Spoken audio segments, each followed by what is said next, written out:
And for the final part of our series on nuclear chemistry, we're going to look more specifically at half-lives.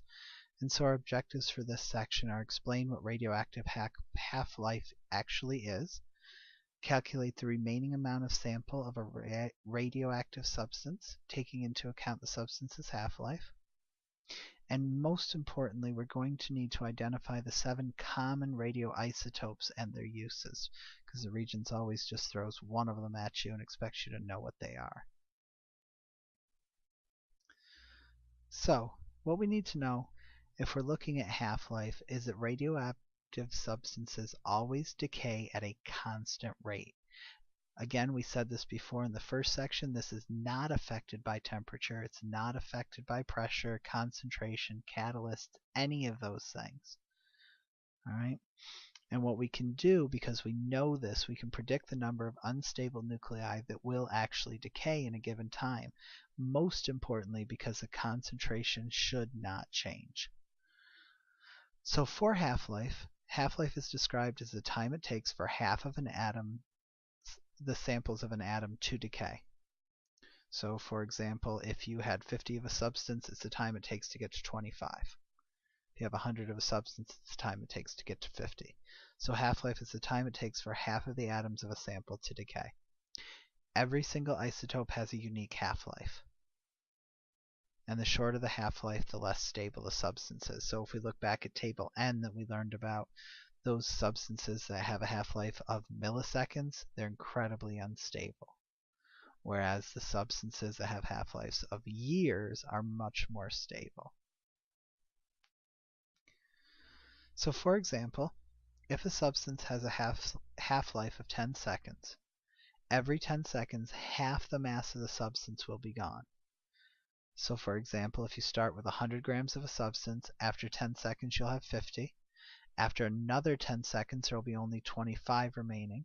After another 10 seconds it'll be 12.5, and so on and so on. It always cuts by half of whatever you have. One can also determine how much you started with if you know the half-life of the substance, how much is left over, and the amount of time that's passed since it passed on. So for the Regents connection, if we look here, a Regents question might be, determine the total time that will elapse when 12.5 grams of cobalt-60 remains from a 100 gram sample. All right, so they're telling us the final amount. They're telling us the amount we start with. And most importantly, they're telling us it's cobalt-60. So we're going to need to check reference table N and look for cobalt-60. And we can see that I highlighted that there. So first we go to table N and look at the half-life of cobalt-60. And according to the highlighted part of the table, it's 5.271 years. So with that information and the information in the table, we can now figure out exactly what we need to know. So the first thing we need to know is the half-life. And now we're going to find how many half-lives did this substance go through to get from 100 grams where it started to 12.5 grams, which it's ending at. And so we take 100 and we divide it in half and we get 50, and that's 1 half-life. We take 50 and divide it in half to get 25, and that's 2 half-lives. And we take 25 and divide it in half, and we hit 12.5, so we're going to stop. And that's 3 half-lives. So we know the substance has gone through 3 half-lives. And then all we need to do from this part is multiply the number of half-lives by the half-life from table N. And so it went through 3 half-lives. If 1 half-life is 5.271 years, 3 times that is our answer. And so our answer is 15.813, simply multiplying the number of half-lives times its half-life. And this can be done for any element given in table N.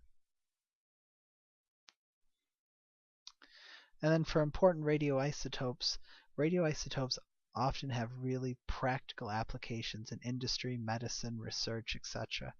And as they are radioisotopes, they also can have harmful effects.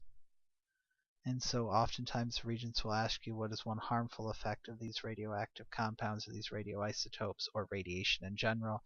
And the biggest thing is they harm living good tissue as well as they can harm other things. So it's really the harmful effects. They damage good, healthy living cells. And also there are 7 commonly asked about radioisotopes for the regions. And you do need to have these memorized. There's no place in the reference table that tells you, etc. You need to know what they are and what their uses are. And so for the first 2, they're both dating isotopes. Carbon-14 is used to date substances that were once alive. And this is because there's very small amounts of carbon-14 but it can be in the living organism the same way as carbon-12. However, the difference is once an organism dies, carbon-14 decays continuously and should not be replaced anymore. And so the amount of carbon-14 should remain stable and decay normally. And so they use carbon-14 to date substances that were once alive. And we think of carbon compounds as living, all compounds that are living, or substances, people, things that are living are created with carbon. And the other dating isotope is uranium-238, and that's actually used to date very old geologic formations and more specifically rocks. Uranium decays spontaneously until it breaks down into lead-206, and uranium is actually naturally occurring in most rocks, and so uranium is used to date really old rocks.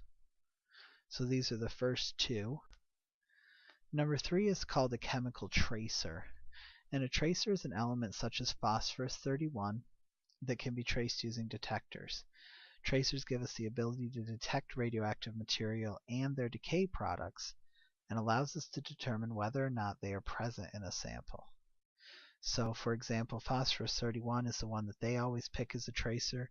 It's present if it's present in fertilizer and you give it to a plant. The uptake of phosphorus into a plant can be tracked by detecting the path of P31. And so phosphorus-31 is a plant tracer, phosphorus plant. Some of the medical applications, number 4 is iodine-131, and this is often used to detect and treat a variety of thyroid conditions. And so iodine actually gathers in the thyroid gland. I always remember thyroid iodine. And small amounts of I-131 can be given to patients, again small amounts, to make disorders clearly visible through a radiogram. Furthermore, if a patient suffers from an overactive thyroid, which is called hyperthyroidism, I-131 can be administered in large amounts to destroy parts of the thyroid and therefore reduce its activity. Again, what you really need to know is iodine, thyroid. Numbers 5 and 6 both are medical as well. They're cobalt-60 and cesium-137. They both emit gamma rays when they decay, and this really strong, really intense radiation is used to treat tumors, more specifically cancer cells, and they're more likely to be killed by gamma rays than normal body cells. It does still kill normal body cells. That is a danger and it's a risk, but it kills more of the cancer cells usually than the normal body cells. The gamma rays can also be used to kill bacteria such as anthrax bacilli in certain types of food to preserve them and prevent bacterial infections. So cobalt-60, cesium-137, mainly cancer, the C is for cancer, but they can also kill bacteria, so C next to B. And then finally, number 7 is a medical one, technetium-99. It's a highly radioactive element that is quickly absorbed by mutated cancerous cells. So again, it's used to fight cancer because the cancerous cells will take it in very quickly. So TC99 can be given to patients with tumors and the element will accumulate within the cancerous tissue. This gives off radiation and allows us to locate the tumors. And so when we scan, we can locate the tumors, and this way the radioactive substance actually helps the chances of early detection. We can remove it, we can fight it, and help save lives.